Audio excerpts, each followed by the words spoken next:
Le CIMA 2011 a récompensé cette année un nouvel outil qui propose aux agriculteurs, dans le cadre de leur exploitation, de faire un bilan énergétique et d'évaluer les émissions de gaz à effet de serre. Nom de code, EGES. Il est disponible gratuitement sur Internet et a été créé par Arvalis Institut du Végétal, le 7e LITB. Présentation.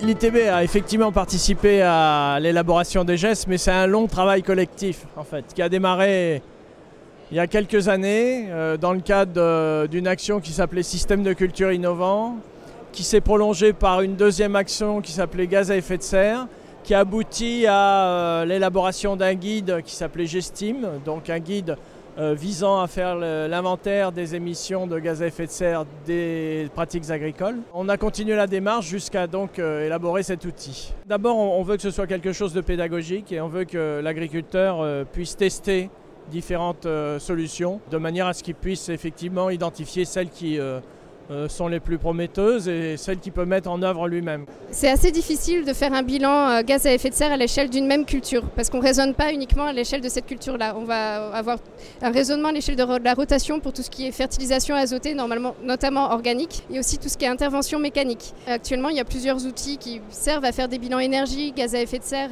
en agriculture, pas forcément à la même échelle. Il y a une maison d'édition qui s'appelle Educagri qui a édité un livre qui permettait de faire ce type de calcul, mais pour lesquels il n'y avait pas la simplicité où tous les calculs étaient à faire, alors que là, visiblement, le logiciel le permet de nombreux raccourcis et d'aller beaucoup plus vite au résultat final.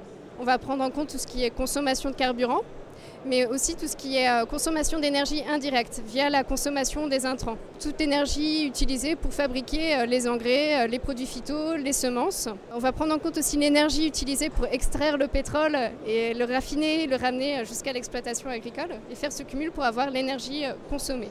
L'énergie produite, en fait, c'est le contenu énergétique de notre récolte, donc du grain et éventuellement de la paille. On a déjà quelques retours parmi les 3000 agriculteurs qui ont testé l'outil. Le logiciel n'exagère certainement pas, ne force pas le trait, il utilise même trop d'intrants. Or, beaucoup de carburant consommé, c'est aussi des machines qui s'usent plus vite. Donc ça a 2 fois l'impact sur l'effet de gaz à effet de serre. Donc là, pouvoir entrer des consommations, pour avoir un litrage hectare à la fin de toutes les opérations culturales, je crois que c'est accessible à l'agriculteur. Ça tient bien en compte le poste azote, puisque ça c'est un poste très important et lui il est vraiment comptabilisé à l'unité près, donc ça c'est très bien. C'est un outil qui est mis à disposition de l'ensemble des agriculteurs, c'est le premier point.